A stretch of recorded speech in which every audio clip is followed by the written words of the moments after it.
নমস্কার, ফিরে এলাম কিছুক্ষণের জন্য অনেক দিন পরে। কি করে রোয়া করবেন, কিভাবে আমন ধানে রোয়া করা যায় সেই নিয়ে সংক্ষিপ্ত আকারে কথা বলতে। দেখুন, আমরা ট্র্যাডিশনাল পদ্ধতি রুই, বিঘাপতি 6টা 7টা করে মজুর যাচ্ছে 33 শতকের উপরে।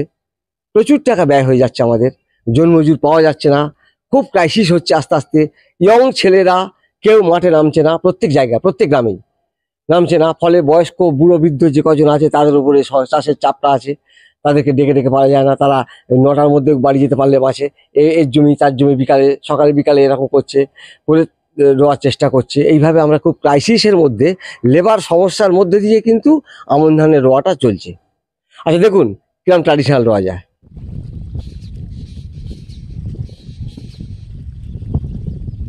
দেখলেন, আবার দেখুন একটা 4-8 করে রুইছে, চয়াকার রয়াকার ট, ভাব রে বাপ, আমি আমার ভাষা খুঁজে পাইনি। হুগলির চাষিরা অর্থাৎ একবার রোয়া হয়ে গেছে, দেখুন করেছে যে প্রচলিত নিয়মে রোয়া চলছে এখন।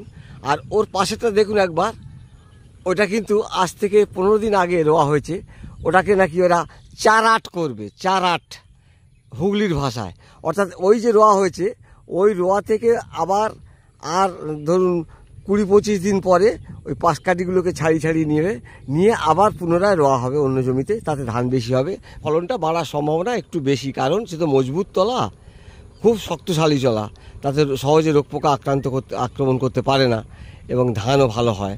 এই জন্যে বিজ্ঞান এটা মেনে নিয়েছে, কিন্তু বাস্তবে কিন্তু সম্ভব নয়। শ্রমিক মজুর সমস্যা, ভুল পদ্ধতি আমার কাছে। লেবার ক্রাইসিসের জন্য ভুল, অন্য না। ধান লাগানোর জন্য ঠিক আছে, লেবার ক্রাইসিসের জন্য এটা একটা ভুল পদক্ষেপ। আর এটা দেখুন, আমি করেছি আমার জমিতে, আমি ছিলাম না বলে ক্যামেরা ধরতে পারিনি। হয়েছে কি, ড্রাম সিডারে পশ্চিমবঙ্গ সরকারের একটা উদ্যোগে একটা জিনিস এসেছিল এবছর, আমারই ভাইপো করেছে জমিতে। মানে ওই দুধেশ্বর ধান ড্রাম সিডারে চাষ করেছে, অর্থাৎ মূল কলা করেছে, মুখ কলা আর কি, মুখ কলা সবাই বেরিয়েছে ধানের, দুধেশ্বর ধানের। সেইটা প্লাস্টিক মেশিনের সাহায্যে সেই মুখ কলা ধানটা টেনে টেনে টেনে টেনে জমিতে চলে গেছে কাদার উপর দিয়ে। অর্থাৎ যেভাবে আমরা বীজতলা ফেলি সেইভাবে নির্দিষ্ট মাপের ঠিক লাইন দিয়ে পড়ে গিয়েছে বীজটা। আর রোয়া করতে হবে না, কিছু করতে হবে না। এইভাবে ড্রাম সিডার পদ্ধতিতে রোয়া হয়। শুধু কোথায়, যেখানে জলের ফুল কন্ট্রোল আছে আমার কাছে। যত বৃষ্টি হয়ে যায় কেন, জল কাটিয়ে দেবো, বেরিয়ে চলে যাবে জল। যে আবার জল বেঁধে দেবো, বড় হয়ে গেলে গাছ আবার জল থেকে যাবে। যাদের একদম জলের নিয়ন্ত্রণ আছে সেই সব জায়গায় আমন মরশুমে কিন্তু ড্রাম সিডারে চাষ করা যায়। আমি করেছি, পরে ভিডিও করে দেখাবো। এই একটা রোয়া যায়। আমরা এবার আসবো যেটা আসলে এখন দরকার, বিজ্ঞান যেটা মেনে নিয়েছে। গরুর লাঙল এলো, যুগ যুগ ধরে চলছে চাষ। আমাদের নিজেদের গরুর লাঙল ছিল, আমাদের গ্রামের প্রত্যেকের বাড়িতে গরুর লাঙল ছিল, সব উঠে গেল। পাওয়ার টিলার এলো, ট্র্যাক্টর এলো, যারা চড়ে চালা তাকে ট্র্যাক্টর বলে, যারা যেটা হাত দিয়ে ধরে যায় রোটারি, ওটা হচ্ছে পাওয়ার টিলার। হো পড়ে গেল, হইচই পড়ে গেল আমাদের সময় থেকে, যখন আমরা দেখেছি যাই দেখো ট্র্যাক্টর নাকি চাষ হবে গরুর লাঙলের মতো। দেখুন গরুর লাঙলটাই চলে গেল, ট্র্যাক্টরটা বা পাওয়ার টিলারটাই থেকে গেল। বিজ্ঞানকে তো অস্বীকার করা যাবে না, বিজ্ঞানের জয়যাত্রাকে থামানো যাবে না। তা বিজ্ঞান বলছে এখন বেশি লাভ করতে গেলে ধান চাষে, দেখুন আমি এই পদ্ধতিতে ধান রোয়া করছি, যেটা আধুনিক পদ্ধতি, যেটা বিজ্ঞান মেনে নিয়েছে, যেটার দ্বারা প্রচুর টাকা লাভ করা যাবে। মাত্র 20 মিনিটে 1 বিঘে জায়গা রোয়া হয়ে যাবে। দেখুন কিভাবে বীজতলা থেকে আমি বীজটা তুলছি, দেখুন ট্রেতে কিভাবে বীজতলা ফেলা হয়েছিল, দেখুন আপনাদের দেখিয়েছিলাম ভার্মি কম্পোস্ট দিয়ে।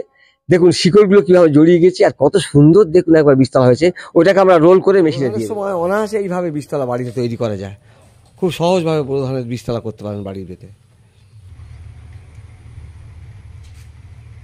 কত সুন্দর হয়েছে দেখেন,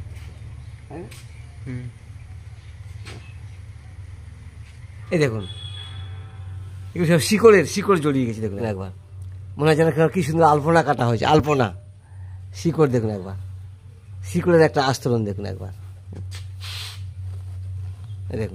এই দেখুন শিকড়ের আস্তরণ দেখুন। আচ্ছা, এবারে মূল জমিতে যেখানে ফেলেছিলাম, প্লাস্টিক পেতে মাটির উপরে অনেকে হেসেছিলেন। প্লাস্টিক পেতে মূল জমিতে, তারপরে হালকা কাদা দিয়ে, তারপরে বীজ ফেলে, তারপরে শেড নেট চাপা দিয়ে 3 দিন, তারপর আমরা জল স্প্রে করেছিলাম। দেখুন এই তলাটা কত সুন্দর হয়েছে, দেখুন বীজতলা ফেলা। দেখুন আজকে 17 দিনের বীজতলা, দেখুন একবার কি সুন্দর হয়েছে। দেখুন একবার এগুলোকে ওই 2 ফুট আর 1 ফুট করে এগুলো পিস করে কাটতে হবে, কেটে নিয়ে সেগুলো মেশিনের মধ্যে দিতে হবে, দিলে মেশিন ধুয়ে দেবে।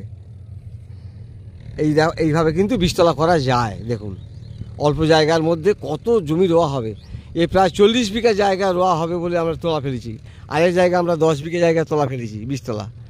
এগুলো 40 থেকে 50 বিঘা জায়গা রোয়া হয়ে যাবে এই বীজতলাতে দিয়ে।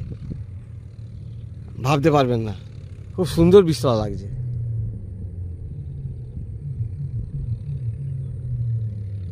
এইবার এটা পিস পিস করে কাটা হচ্ছে, মেশিনে যাতে ঢোকে সেইভাবে পিস পিস করে মেশিনের মাপে কাটা হচ্ছে।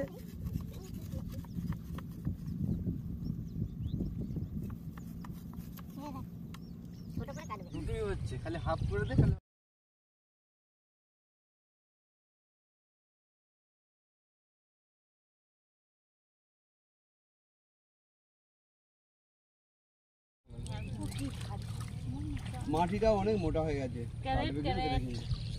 না এটা দিও না।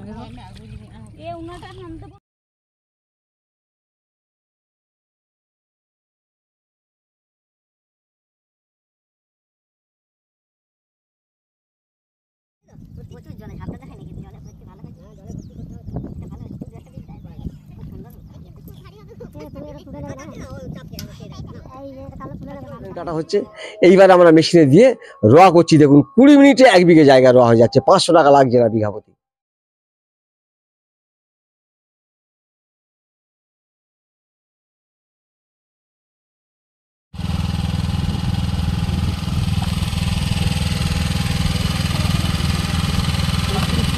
মানে এটাই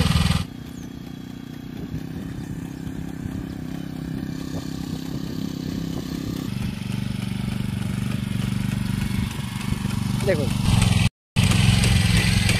1 ঘন্টা লাগবে না, 1 বিঘে জায়গা রোয়া হয়ে যাবে। দেখুন এবার বুঝতে পারছেন নিশ্চয়ই। মাঝারি জল থাকতে হবে, খুব বেশি জল থাকা ঠিক হবে না এই রোয়ার পক্ষে। আমরা নিচু জমিতেও রুইতে পারি। নিচু জমিতে আমাদের আষাঢ় মাসের 15 তারিখে সামান্য জল লাগলেই রুয়ে নেবো। এইভাবে পদ্ধতি চেঞ্জ করতে হবে। অনেক হয়তো বলবে নিচু জমিতে হবে না, ঠিক হবে। এই দেখুন রোয়া দেখা যাচ্ছে না হয়তো ভালো। হ্যাঁ, কম বয়সের তলা একেতে তোমার 17 দিনের বীজতলা রোয়া হচ্ছে, বুঝতে পেরেছেন আপনারা। তারপর ভালো 1 সপ্তাহ পরে দেখবেন গাছ গড়ে যাবে। আমি পরে আবার দেখাবো ভিডিও করে যে কত সুন্দর হয়েছে। ওই সব রোয়ার থেকে ভালো হবে। আমি আগে থেকে বলে দিচ্ছি, ওই সব রোয়া রুয়েছি তার থেকে এই ধান বেশি হবে।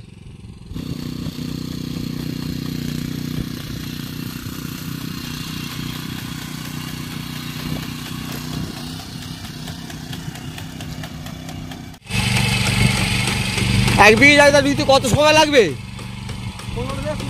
1 বিঘে জায়গা রুইবে 20 মিনিট, বেশি হলে 20 মিনিট। এইটাকে আপনাকে অর্থাৎ এটা এই যে বিজ্ঞানটা এসছে, এই বিজ্ঞানটাকে মানতে হবে তো, নাকি না বিজ্ঞানকে অস্বীকার করবেন যে না চলবে না চলবে না চলবে না? আর নিচু জমি লোকের হাততালি মারছে, তারা সরে যাচ্ছে ভিডিও থেকে। আর নিচু জমি তো হবে তো, তারা আশেপাশে 15-20 তারিখে জল লাগলেই রুয়ে দেন। আর ধান তো সেমি অ্যাকোয়াটিক প্ল্যান্ট, অর্থাৎ অর্ধ জলজ উদ্ভিদ। জল বাড়বে ও বাড়বে, জল বাড়বে ও বাড়বে, কোনো অসুবিধা নেই তো। অর্থাৎ আপনাকে সতর্ক হয়ে থাকতে হবে যে আমার এই জমিতে জল দাঁড়ায় মানে আষাঢ় মাসের 15-20 তারিখে, তাহলে আষাঢ় মাসের 15-20 তারিখে আমি রুয়ে দেবো, প্রথমে রুয়ে দেবো। সেইভাবে আপনি রেডি হন। আর আপনাকে তো লাভের পথ দেখাচ্ছি। বেশি লাভ করতে গেলে তো এই পথ ধরতে হবে। সেই পথটা ধরার জন্যই তো এসেছি। মেশিন পাবেন কোথায়? মেশিন এগ্রিকালচার অফিসে যোগাযোগ করুন, হাফ দামে কিনবেন। কত টাকা লাগবে? খুব বেশি 1.5 লাখ 2 লাখ থেকে আরম্ভ হয়ে যাবে। ওইটা একটা মেশিন কিনে নেবেন। এইভাবে তো যারা বেশি ধান চাষ করছেন তো প্রত্যেকের বাড়িতে এই মেশিন থাকা উচিত এখন, আমি যা মনে করছি। পেট্রোলে চলবে কিন্তু মেশিনগুলো, তাও বলে দিচ্ছি। দেখুন তো একবার কত সুন্দর রোয়া হচ্ছে। 3 লাখ 3.5 লাখ 2.5 লাখ যেমন মেশিন নেবেন, ছোট বড় সব রকম আছে। মানে সাবসিডি দিয়ে, ফুল দাম ওটা না, ফুল দাম তো ডবল, 7 লাখ 5 লাখ 6 লাখ ফুল দাম। কিন্তু ওর অর্ধেক দাম করলে মেশিনে মানে সরকারি কৃষি বিভাগ থেকে যোগাযোগ করলে পাওয়া যায়।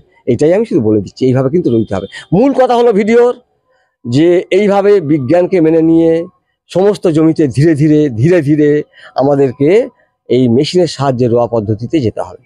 গেলে ধান চাষে অবশ্যই অবশ্যই বেশি লাভ করতে পারবেন। এই একটা সব বলছি। আশা করি ছোট্ট ভিডিওটা রাখলাম। সকলকে শুভেচ্ছা, অভিনন্দন, ভালোবাসা জানাই।